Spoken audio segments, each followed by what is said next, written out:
Happy Valentine's Day, ghouls and gals. Welcome to Abyss Gazing, a horror podcast, the podcast where we celebrate all things spooky and mental health. I'm your co-host, Mark. And I'm your co-host, Josh. And what are we doing to celebrate this Hallmark holiday? We're reviewing and discussing Valentine from, what is it, 2001? February 2nd, 2001. Oh, Josh. This was my pick. My pick. Just so everyone knows. So everyone knows, my pick was the 1981 My Bloody Valentine, but we couldn't find it on anything. So, to be fair, we're also doing your pick for the next film, and we did it your pick for the last film. So, it's kind of going around. This is true. We do alternate, and this is the first one we've done in almost a month. We had the director of Threshold on talking about in Interview with the Vampire last month, and then Mark disappeared for multiple weeks, just sailing into the sunset. Yeah, I got sick. It was a rough few weeks. Still not completely back to normal, but I'm almost there.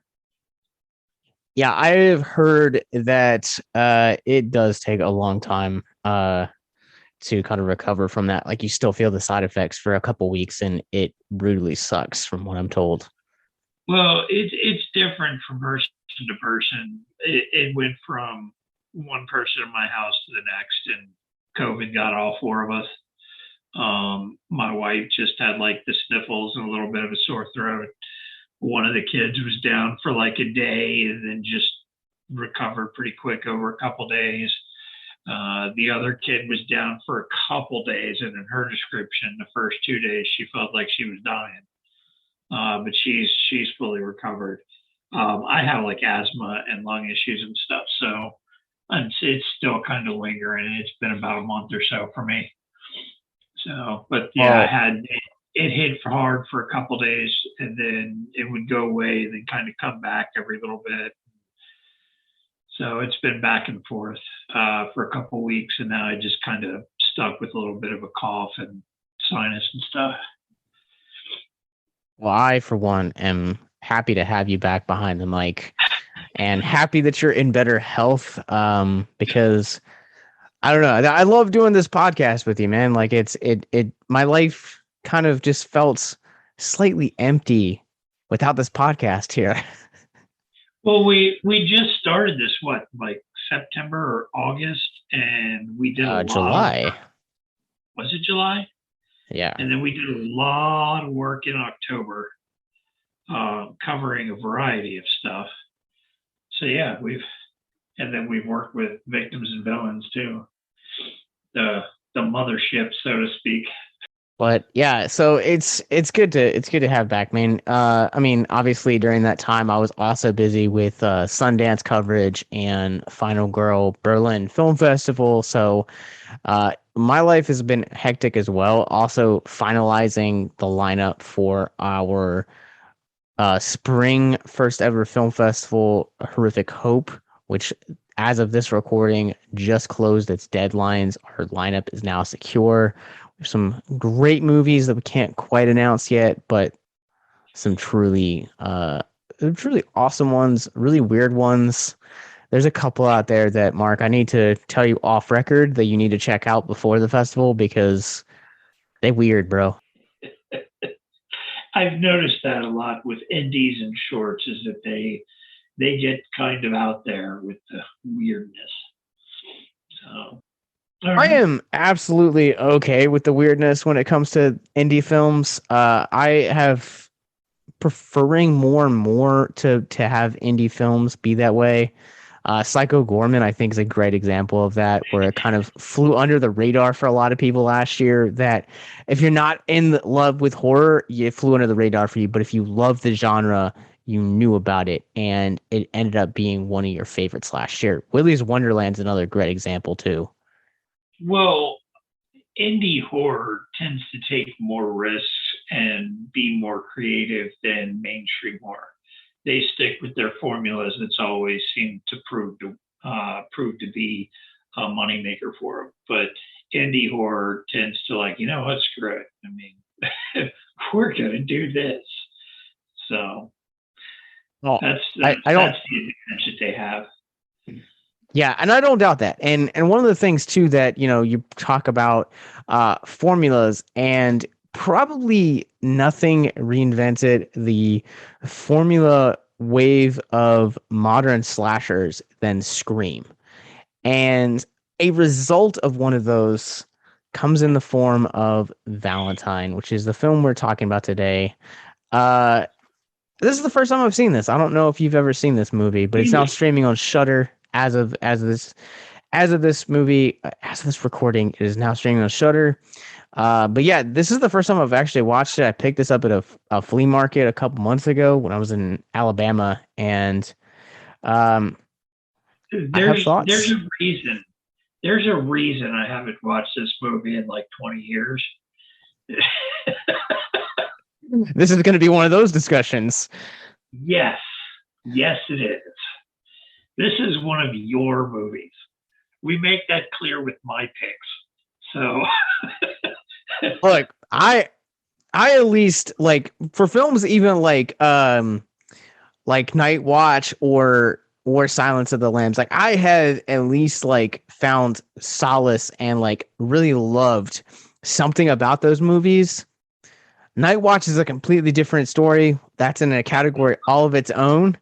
Uh, but I have at least enjoyed some of yours, and The Wicker Man still remains my favorite. But this I one mean, is the influence that Wicker Man had on other stuff after it, though, that came after, is just it's really hard to deny what they did with that.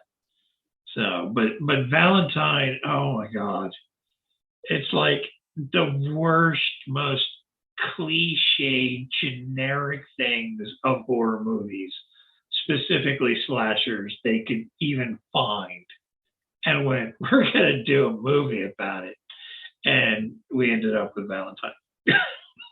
well, so it's interesting because like Valentine is really interesting to look at and the landscape of where it comes at in the genre of slashers, because you have this influence from Scream, because it is almost a like not necessarily like a shot for shot remake, but like the structure is almost a carbon copy of Scream. Well, you had at the time, you had the Screams, you had I Know What You Did Last Summer. This Urban came out. Legend, Which one? Urban Legend. Oh yeah, Urban Legend, and a few others that came out, and they were all almost interchangeable. So it was what was big at the time because of the success of the original Yes, but when you look at all of those other carbon copies, they are essentially almost like you said, like they're interchangeable, because you're taking a group of teenagers and then having them face off against a slasher that wants revenge for a XYZ generic reason. Okay. But Valentine's really interesting because Valentine's is a callback to the 80s early slasher boom of the response to not Nightmare on Elm Street, Friday the 13th, because after that you had Friday the 13th, Prom Nights, New Year's Evil, Silent Night, Deadly Night. You had all of these holiday themed films that followed this really generic slasher film. And this is the first time that we've seen something like that kind of come back to the big screen in a more modern day sense. Scream. Kind of. I mean, it really. So what it reminded me of was if they took Jamie Lee Curtis's 1980 Terror Train Mm. and adapted it to the screen formula. So Terror Train was in college, and they kind of tricked this dead dude into like making out with a corpse, or this kind of nerdy guy got him making out with a corpse at a college party, and it fast forwards a couple years, 2 or 3 years, and they're having a party, big college party on a train, and the guy that was involved in that has like broke out of an institution and has come back to get revenge on all of them. So plot wise, it's almost identical. You've got a high school kid at a high school dance that everybody rejected and picked on, and the one girl that was like okay turned on him at the last second. He goes through the whole same thing. So it's almost the exact same plot. It's just a Valentine's Day with high school kids instead of college kids and a Christmas party. And it's really hard in general just to find anything groundbreaking with slashers. It's just they all kind of recycle the same generic stuff over and over again. They do, but and it takes the genre bad. No, it doesn't make the genre bad at all. It's you go and you watch a slasher and you know what you're getting. You really don't, unless you get some unexpected kills. For the most part, it's just you know what you're getting into. And Valentine fell into that trap just way, way too bad. I won't deny that Valentine feels like really generic. For me, like I had a lot of fun with this movie. I think that, despite all of its flaws, it is one of those movies that is, I can understand why it has the cult following it does. Like it's one of those movies that's so bad, it's good. But I think for me, I really I had a blast with this movie. There were so many times where I was laughing at how awkward the script was. And so much so when I posted on Facebook that this was my first time watching it, people that grew up on this movie were so shocked I'd never seen it. And the guy that I actually started Victims and Villains with was like, man, it's like, I really wasn't expecting you to like it as much as you did, but I was like, dude, honestly, like, I think for me, like, the reason I liked it as much as I did was because of like just the cheese of this movie, and nothing summarizes the cheese more in this movie than the scene between the Denise-Richards character and the detective. That is one of the most awkward, hilarious sequences in this movie, and the writing in it is just so bad. But it's so like it almost brought me to tears laughing at it. Like we get to the kids first in college, and you've got Katherine-Heigl on a really shitty date, and then she's in like a tank top and jeans, standing in the school morgue, dissecting a random body by herself. And me and my wife are sitting there watching it, going, "Yeah, that never would have happened ever." Ever. I mean, there would have been teachers there. She would have been, and maybe it was just us being picky, but we were just picking the movie apart. And it became more fun to make fun of the movie than it did to watch it, because it was just that ridiculous. And that's where I had fun with it. Like that's where I had fun with it. I just accepted it for what it was and went into it. But for those of you guys that haven't seen it real quick, let me give you guys a quick plot summary. Basically, a group of teenagers basically make fun and alienate a kid and get him expelled in a junior high dance. And 20 years later, he comes back to exact revenge, dressed in a pretty cool getup, but it's super generic. There's no telling about that. And he goes on a slasher killing spree, like we've been saying. Like it's nothing super groundbreaking. It's nothing super deep. It's very much at the end of that Scream slasher revival we got in the late '90s, early 2000s. But yeah, I don't know, man. It's just a film that wasn't a huge success. And let me ask you this, because we're just heading into spoilers now. The way this movie ends, with the David Borenaz character kind of being revealed to be the killer, would you have liked it to see like more of like this turn into like a franchise similar to like Jason or Michael or Freddy? No. Um, they could have, and it was left kind of open to do that. Kind of. I mean, he was still there. I believe the last girl left is the one from the dance that told him maybe later she might dance with him later. But I'm not positive on that. It I just, think you are right though. yeah, I think that's part of how she ended up surviving was she didn't humiliate him or anything at the dance. She just, oh, maybe later.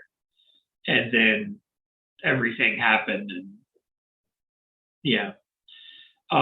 No, there was really nowhere to go because it was a revenge movie, for one. It's a slasher, but it's a revenge movie. He's back to get revenge on the people that humiliated him. So they're all dead now. Who's left to kill? But to your point, I raise you your question and answer you a Mrs. Voorhees Friday the 13th because Friday the 13th was only supposed to be a standalone movie. And then it made a butt ton of money, garnered a bunch of buzz, and they were like, you know what? We're going to make Jason the villain of this. I don't know. To me, I would have been curious to see where this could have gone as a franchise, even if it only spawned a second film.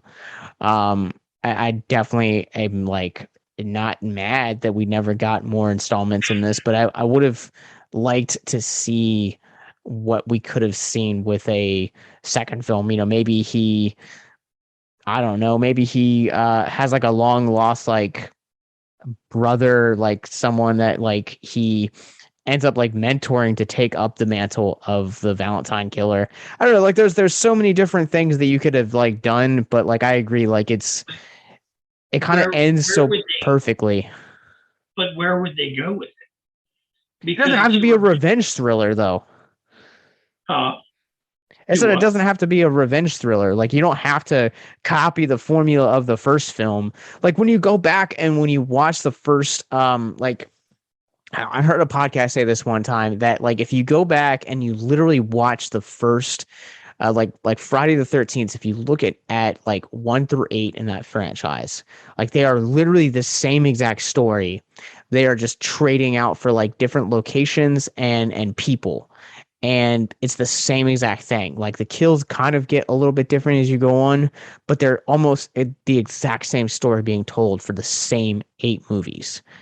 And Yeah. who's to say we couldn't do that with something like Valentine? I mean, the only way I could see you could do it is just not having the same character. Have Yeah. different I mean, characters, the same story. different characters, but like the same like mask and get up kind of thing. Like you could do like the Human Centipede did with their trilogy, where it's kind of like you have the first film, but then like the second film, the first film is a movie within that film, as it is in second and three. They're very meta. Like there's so many. There is a bunch of different options, but I agree with you. I think that this movie leaving it the way that it does like is fine, but I would have been curious to see where those two characters would have gone because eventually I feel like the secret between uh those two characters would eventually run out. Maybe. I mean, he did a good job of hiding it that far. Who's to say he couldn't have hit it even farther? Um, I mean, I guess you could have gone with a story if she broke up with him again and he lost his shit.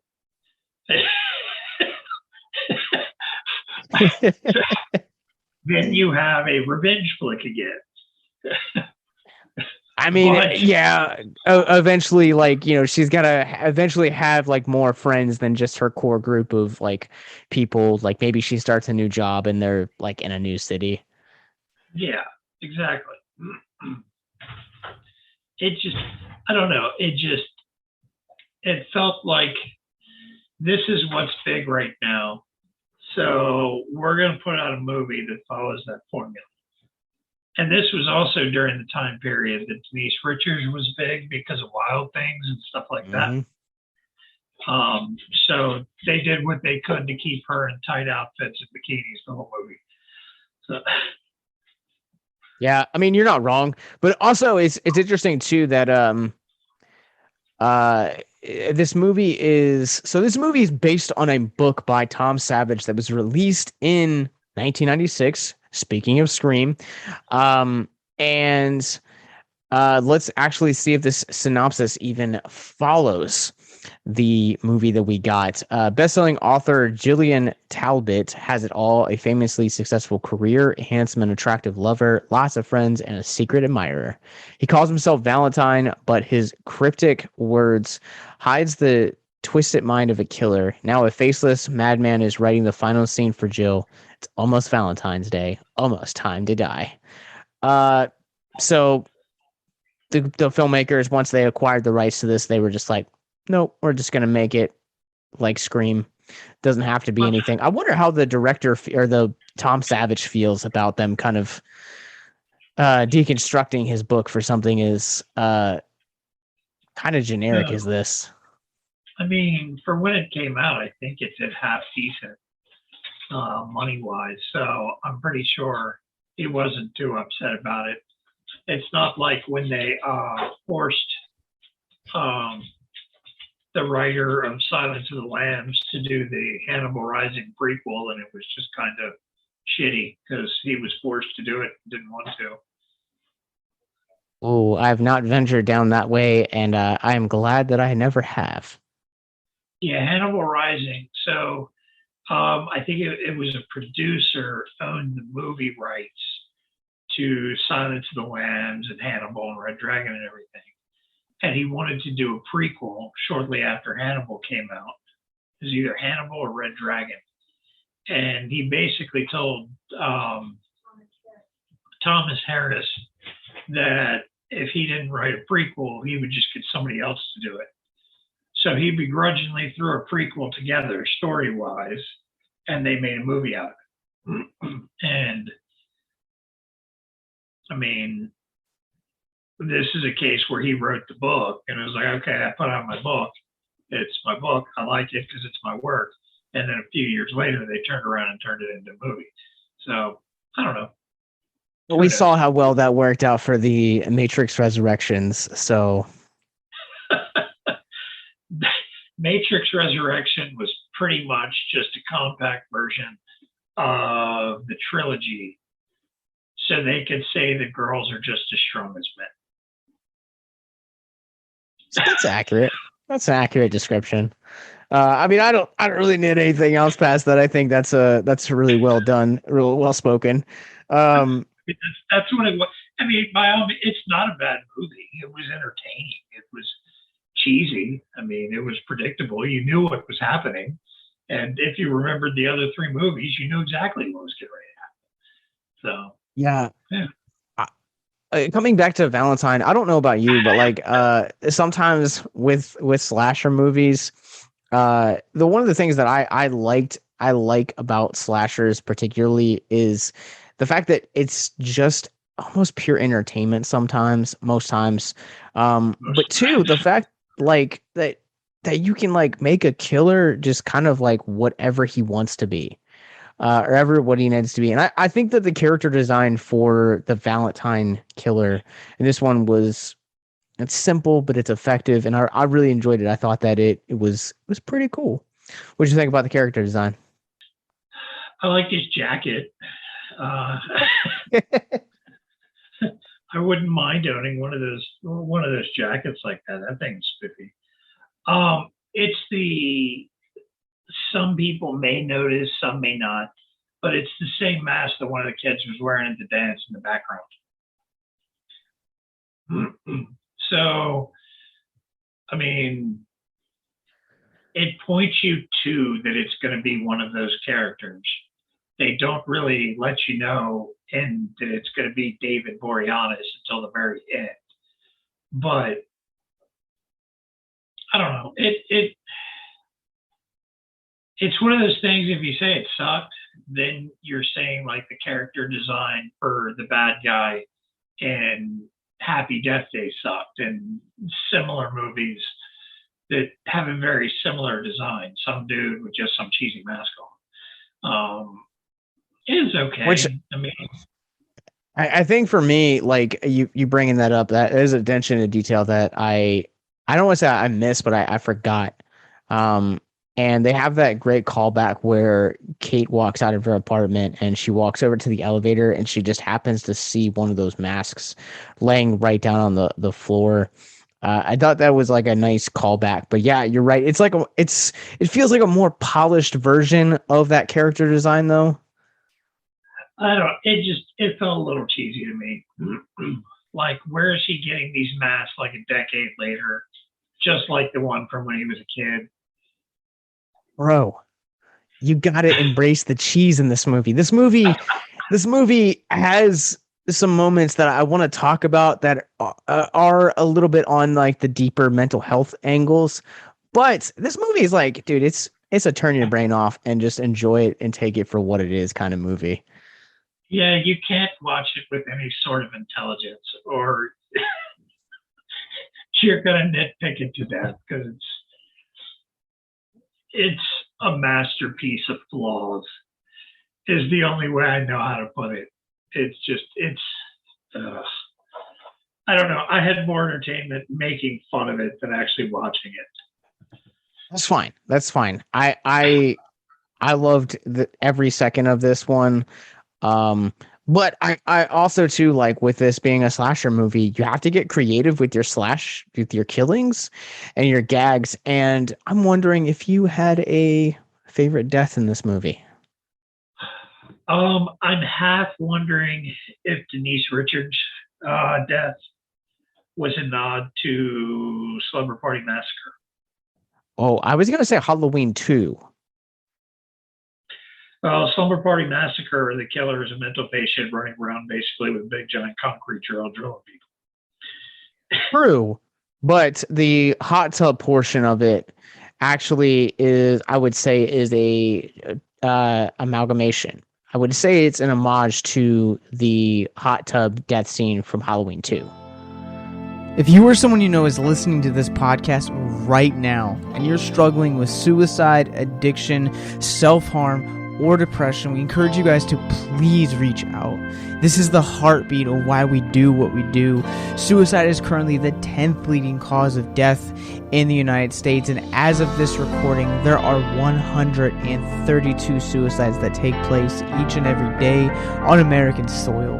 And when you scale back internationally, there are 800,000 successful suicides. That is one death roughly every 40 seconds. So if you or someone you know is struggling, you guys can go to victimsandvillains.net/hope.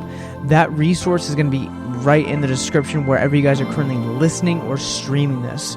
There you'll find resources that include the National Suicide Lifeline, which is 1-800-273-8255. You can also text HELP to 741-741. We also have a plethora of other resources, including churches, getting connected with counselors, LGBT resources like the Trevor Project, and also veteran hotline as well. Please, if you hear nothing else in the show, understand that you listening to this right now, have value and worth. We get it. Suicide, depression, mental health, these are hard topics, and the stigma around them doesn't make it any easier. But please consider the resources right in the descriptions below, wherever you guys are listening, because once again, you have value and you have worth. So please stay with us. So it's probably an amalgamation of both. But where in the hell did he get the drill from? He shows up next to the hot tub and then suddenly he's got a drill. It's like, what? Where did that come from? I think sometimes when we podcast together, you feel like you hear what I say, but it doesn't like sink in that you can't take this film seriously. Like, this is a film made for just entertainment. it's just everything. It's just sticking as to how bad the movie was. It was like I got done like that's an hour and a half of my life. I'm not getting back. It's like I'm trying to not focus on the ridiculousness. And it's funny because we're sitting here talking about it and I'm making fun of it for being completely ridiculous. Like Halloween is plausible and things like that. But and I love Halloween, but I don't know. Love Halloween too. Probably that one for just how completely ridiculous and over the top that death was Denise-Richards in the hot tub with the giant like concrete drill or whatever the hell it was. Yeah, so my two, I have two of them. Because much like as we've been saying, much like a lot of the deaths or a lot of the stuff in this movie, the deaths also fall into generic territory. But Denise Richards is my favorite one in this one, and the iron is also a pretty brutal one too. You iron is a wall. Yeah, Yeah, I was pretty brutal. Yeah, the fact that you get burnt and then beat to death with it. With that, and I'm gonna do my thing again, and it's gonna aggravate the crap out of you. It's okay. That's why we podcast together. He comes home shortly thereafter. How in the hell did he get the blood out of the carpet and the bed and everything else? Because you know there would have been blood everywhere. And they come home to a perfectly clean, spotless apartment. Oh, it wasn't spotless because Denise Richards was in there. Did she clean up all the blood? I mean, it's very possible. But also at the same time, I will see your question and I will raise you a question. When you were sick with COVID, did you watch a lot of, police and procedural shows like CSI where they like set up crime scenes and try to catch killers? Because I don't know, man, I feel like you're focusing on so much of these details tonight. No, when I was sick with COVID, I did a lot of watching the back of my eyelids. That's fair. That's a good movie too. It was one of those things from the very beginning, the way it started and everything happened. It just something about it made me start picking it apart from the very beginning. And that usually doesn't happen with a movie. There's a lot of movies I watch that's just like, oh, I can watch that. It's fine, no matter how bad it is. Like I love The Love Guru, and it's a stupid fucking movie. But I don't pick it to death like this. I think part of the reason that you picked this one to death is because this is the fact that I would say that the reason you picked this one to death would probably have more to do with the fact that like you're also podcasting about it. So it's like you have to like think about it a little bit more, whereas like a regular movie like The Love Guru, you can just be like, all right, I'm just here for the entertainment.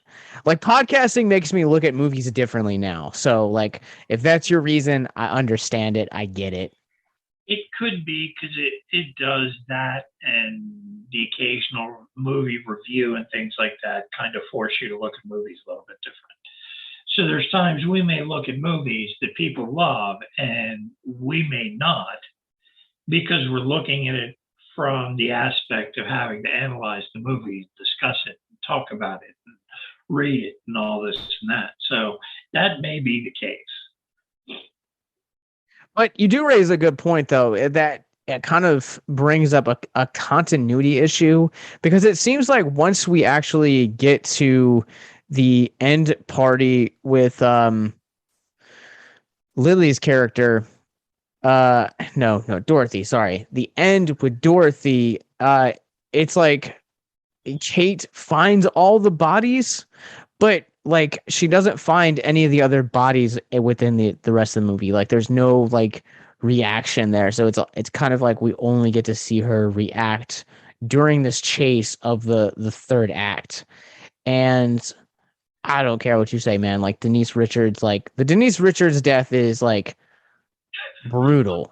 It's so brutal, man. Like I got uncomfortable like watching it just because like not only are you suffocating, you're drowning and then giving false hope at the same time and having to fight off a drill all in the same one. So for that, I will say that that is a pretty creative death. But is it really?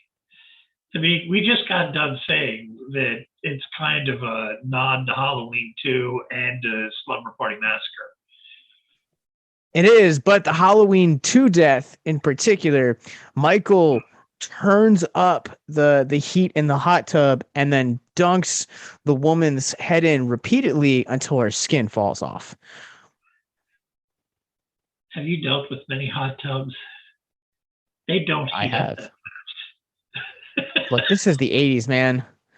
That's the time of cocaine, man. People are like, let's go to 500.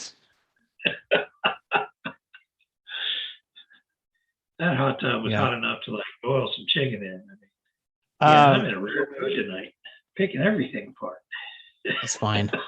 Well, so on the terms of mental health, this movie does deal with a few. I think predominantly when we're introduced to the idea of the film's antagonist in Jeremy Melton, we're kind of dealing with childhood bullying and rejection. And I think you could say what you want to say about this movie per se, and it's all of its flaws. But I think this movie kind of captures the brutalness of something that happens in your childhood, like rejection or bullying, and how it can have an effect long into adulthood. Well, yeah, I mean, I was picked on and bullied in high school, and well, in school in general. I was like a step above the guy that the nerds picked on. So I was fairly low down the totem pole, but I also didn't turn into a mass murderer when I grew up. Not yet, at least. Yeah, not yet, or at least not that I'll admit to. But yeah, that's something that's always, as long as kids have gone to school, pretty much there's been bullying and picked on, and it's only been within the last few years that there's been maybe the last 5 to 10 years, the campaign to let's stop bullying. It almost makes bullying worse the way I see it, because the kids are no longer looking at ways to take up for themselves. It's just, and the kids get bullied. If they try to defend themselves, they get in trouble for defending themselves. But if they report it, they get picked on more. So it's kind of an extreme take on reaction to high school bullying, pretty much. But yeah. And I guess I see this a little bit differently than you because I'm not a parent. But I also went through a few years of ridicule and rejection and bullying. And I won't say that like I was kind of in the same position you were, and to where I wasn't like low on the totem pole in social circles, but like I wasn't like at the top either. I was kind of like right below like the middle guy.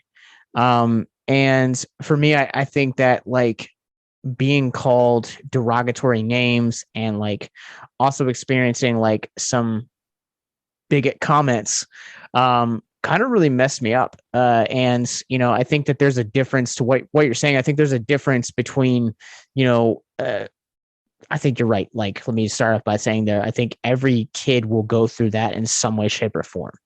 I think, and I want to preface this by saying what I'm going to say is not a jab at this particular group, but, I'm just going to say it. Like, I think the only kids that don't get bullied are going to be the ones that are homeschooled or sheltered. Parents that, kind of really watch every move that their kids make. And that's not to say that that's a bad parenting style or whatever. But I think that to your point about kind of this new change that we're kind of seeing, you are experiencing this catch-22 because it doesn't allow kids to kind of develop that thicker skin, but also at the same time, like, it also kind of makes it worse for the bullying. So it's kind of like this like catch-22 that parents are finding themselves in right now. But I think also too, to your point, like, there is a right way, there's a healthy way and a non-healthy way to respond to bullying from childhood, that can lead to childhood trauma. And I think we see the most extreme form in Valentine.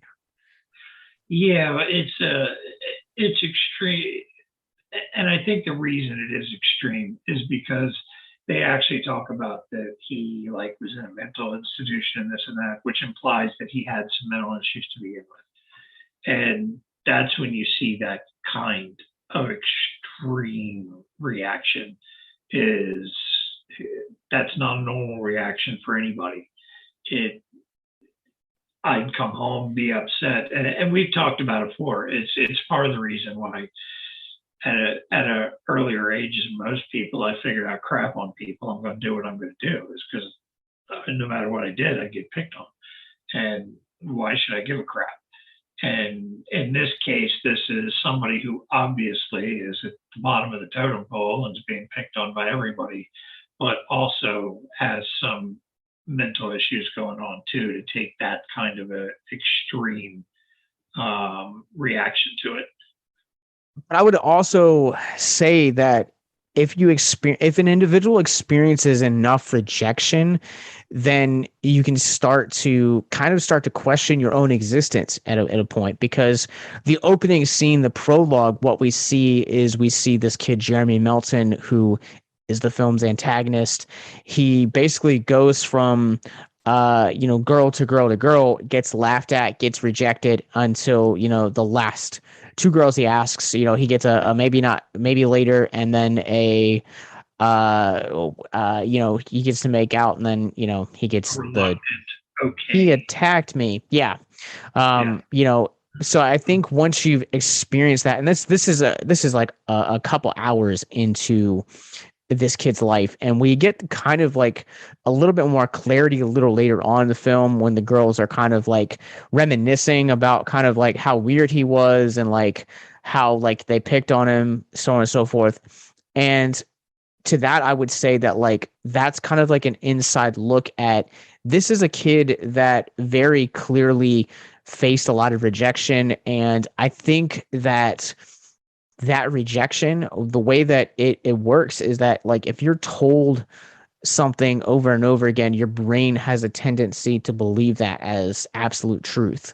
So if you're told that you're not good enough, if you're told that you're not enough, like whatever the case is, like your brain starts to like actually register that as fact. And I think that's kind of what happens with him. I think that like there might have been some underlining mental illness there, and Mark or I, we're not doctors or anything in this field at all. But I think so. If what I'm saying is wrong, please correct me and DM us on any social media platform, at Victims and Villains, Facebook, Instagram, Twitter. But I will say that like I think that the source of rejection could have been kind of coercing that mental illness on a little bit further. Yeah, it kind of falls in line with,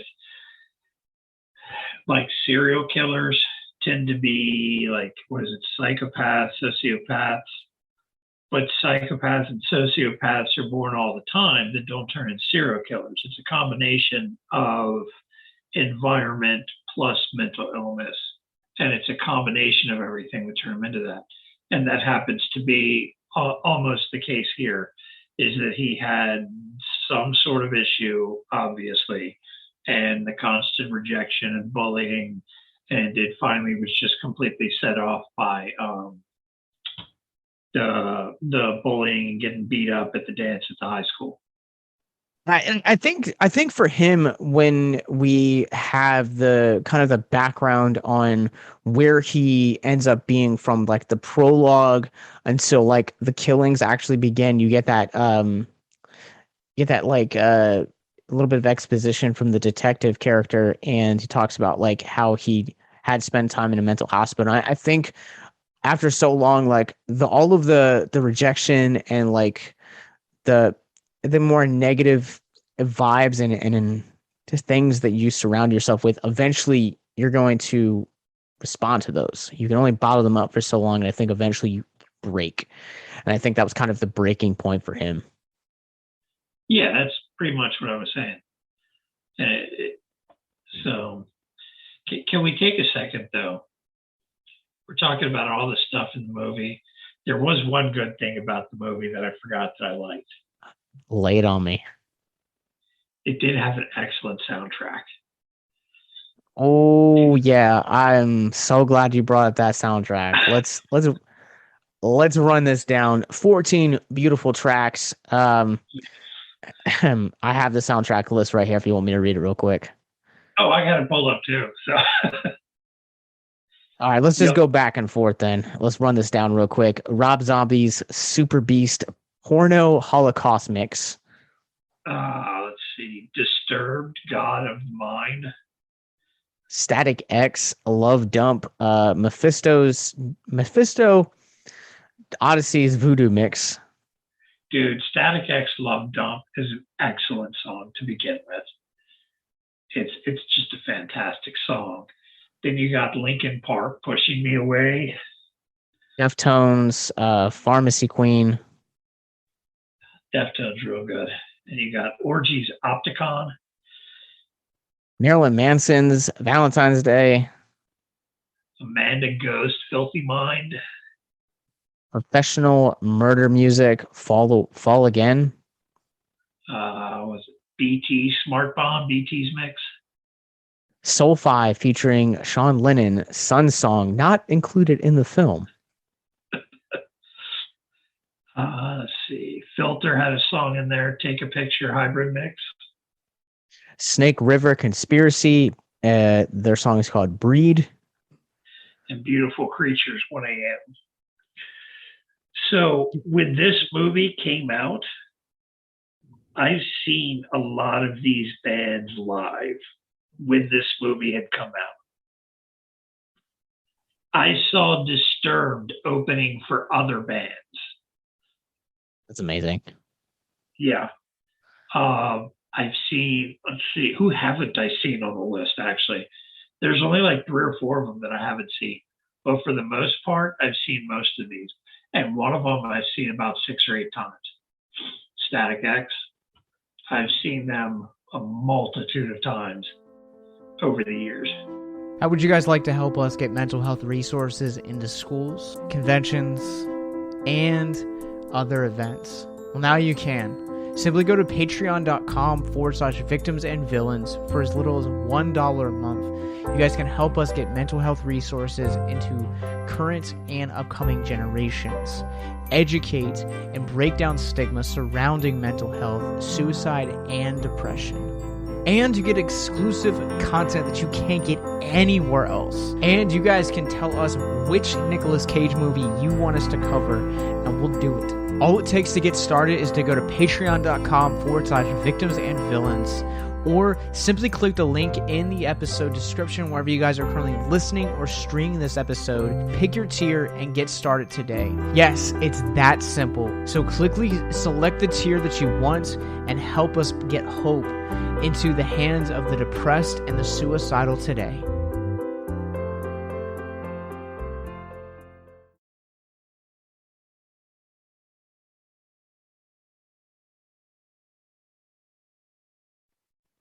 Static X is one of those really weird niche bands that you either know about or you don't. And I was fortunate enough to hear that, to listen to them growing up because of like neighbors that I had. Really, just that was their favorite band.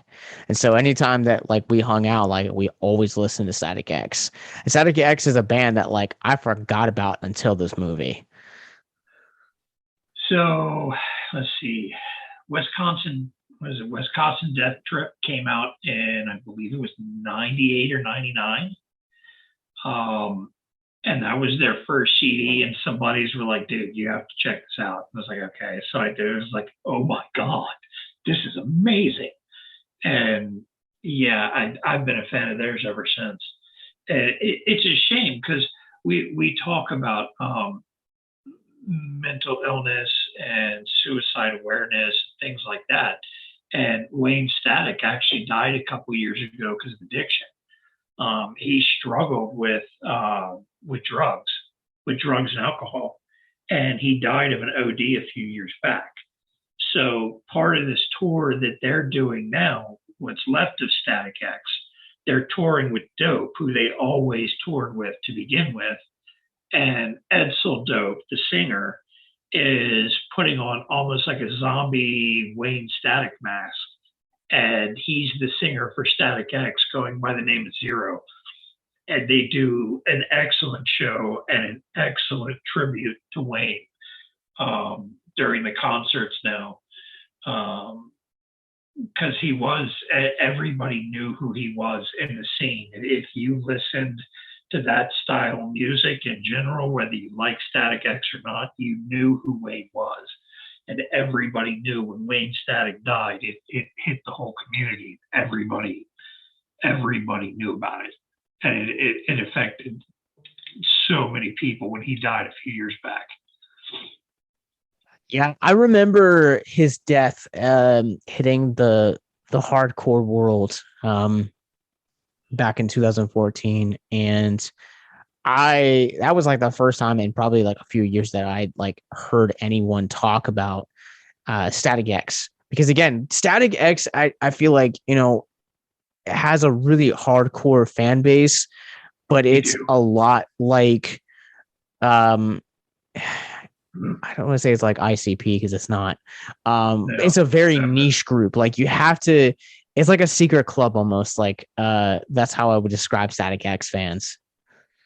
Yeah, it's, if you hear them, you either love them or you hate them. One or the other.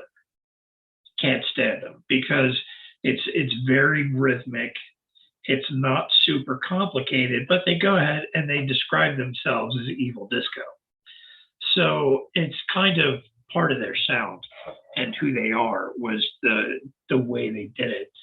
But yeah, I've been a fan of theirs since I started listening to them in '99, and I've seen them a multitude of times.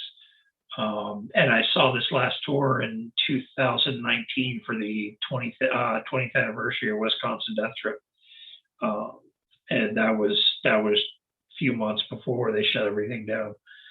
So that was kind of fun to see. Yeah, coming on the going back to what we were talking about earlier, with how this movie models almost everything after Scream. Like this soundtrack, if you go back to the original like Scream soundtrack, even Scream 2, like there's a lot of like these like heavier influence bands that were popular at the time. And like Zombie, I think, had a song on that, or like White Zombie did. Like a lot of these bands that like we're talking about kind of like also at the same time, like I feel like also influenced other movies from this time with their music. Well, this came out when? Was it 2001? I believe it was. Do what? Yes, sir. The soundtrack did have its own influence because it was the next year you had Queen of the Damned, and that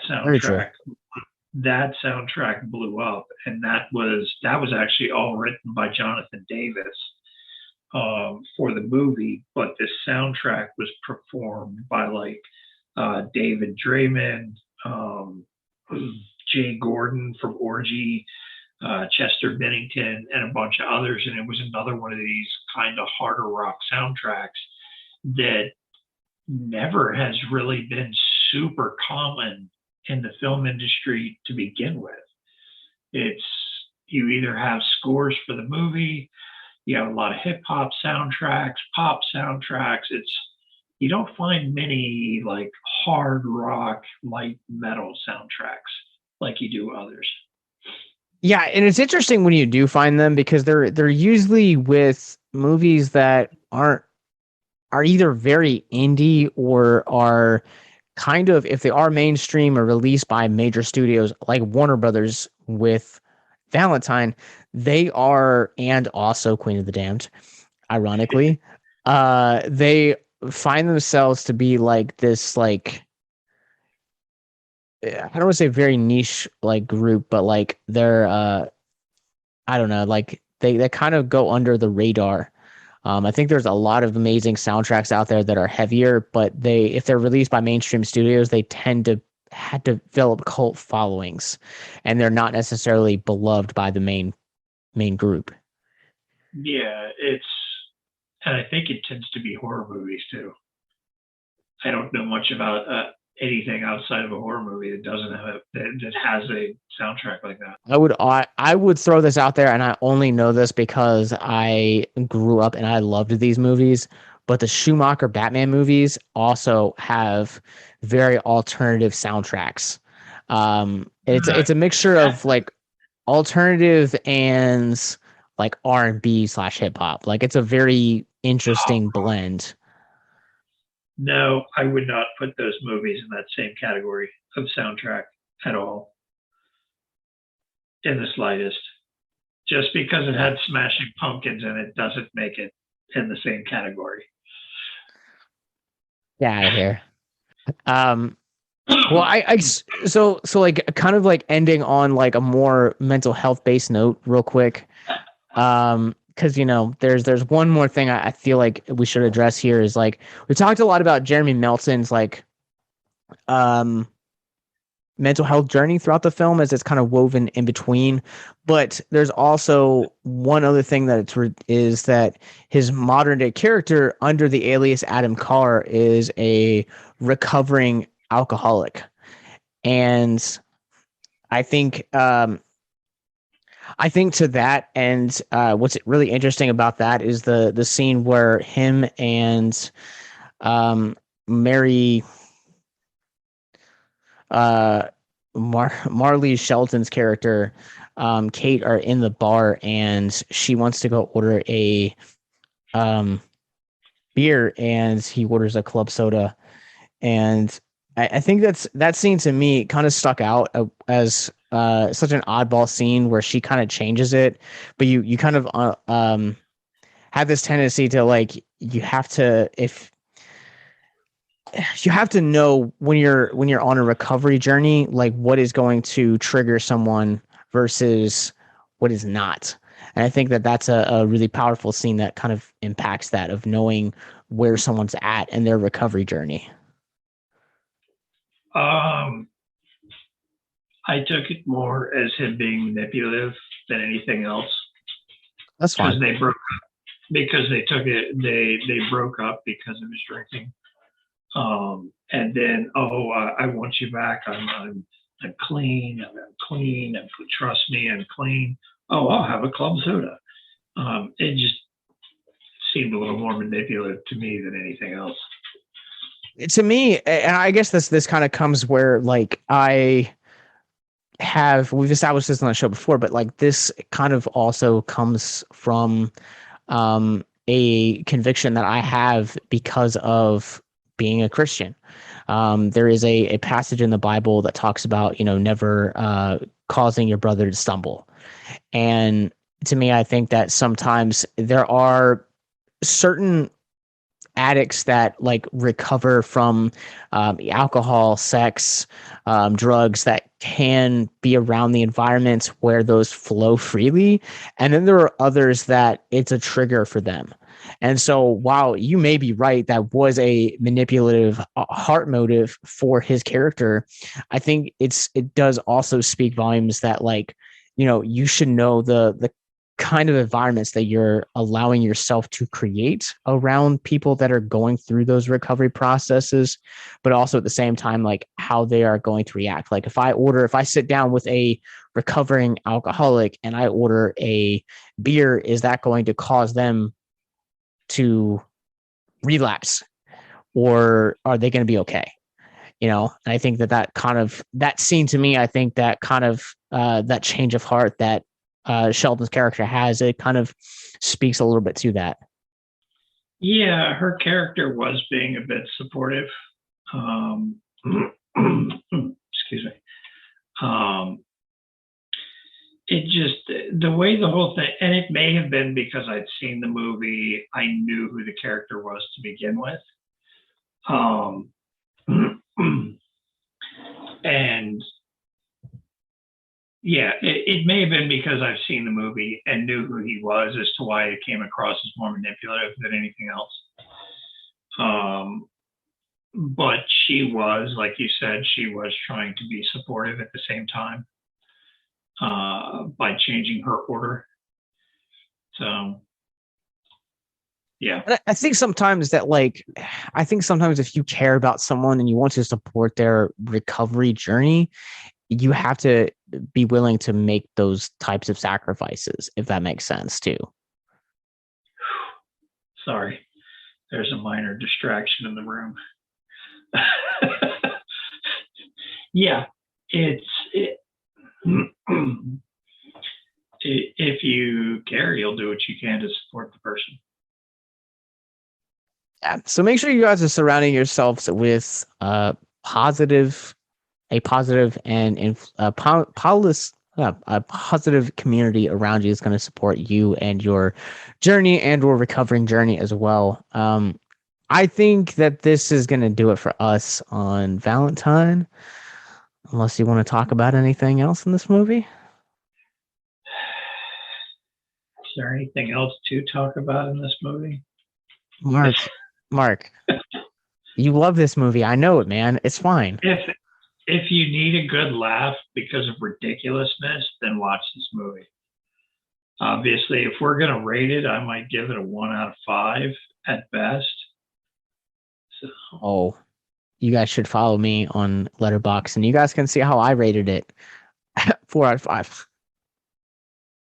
Really? On that note, a 4 out of 5. Oh my god, bro! I had a blast with this movie, man. That's all I'm gonna say is this movie. You liked this movie, but thought like Night Watch was horrible. I didn't say Night Watch was horrible. I said Night Watch had a lot of confusing narrative decisions, and you guys should go check out that episode on Night Watch. You still have to see Day Watch. Yes, I will. At some point, we'll do Day Watch. I have nothing else to say about this movie. It was college age slasher following a formula with pretty people that were kind of big at the time. Denise-Richards, David-Borenaz. And actually, I think that's it. So, Katherine-Heigl. Yeah, before she I think was that was like, about it. Yeah. You guys, as of this recording, you guys can, like we said at the beginning, you guys can stream this on Shudder if you guys want to check it out or revisit it. But I think that's going to do it for us. We're going to be back next time talking about Fire in the Sky. And hopefully the Travis Walton documentary. Yes. Yeah, we'll probably be talking about them both interchangeably. So both will be a first-time watch for me. I mean, the documentary hasn't come out yet, so that's going to be a first time for me. But I know Fire in the Sky messed with a lot of people because it's based on a true story, and Travis Walton has never changed his story. So that's the interesting part. I'm ready. I'm ready for this. Okay, so I will just say that. But make sure that you guys check out Fire in the Sky. For our next show, But the Travis Walton, is it Walton? Yeah, Travis Walton. Documentary is going to be streaming exclusively on Discovery Plus, beginning February 17th, I believe, right? Something like that, yeah. Okay. All And right. then Well, there's a similar documentary coming out around the same time on Discovery Plus on the same topic. So they've got a couple of them coming out. So, we're going to let you guys know. Where can people find you, Mark? I'm just on Instagram painting miniatures and being nerdy. Titanium juggernaut painting. All right. Well, you guys can find me. I am at Captain Nostalgia on Letterboxd. You guys can follow our parent company, Victims and Villains. We are on Facebook, Instagram, Twitter, Twitch, and YouTube, wherever you guys get your podcast from, and Patreon. All of those links you guys can find in our show notes below, along with our official website, victimsandvillains.net, where you guys can get links to all of our social media, more podcasts like this, movie reviews, and most importantly, our mental health resource library. And until next time, remember that the more that you stare into the abyss, the more the abyss gazes back. Have a good night, guys.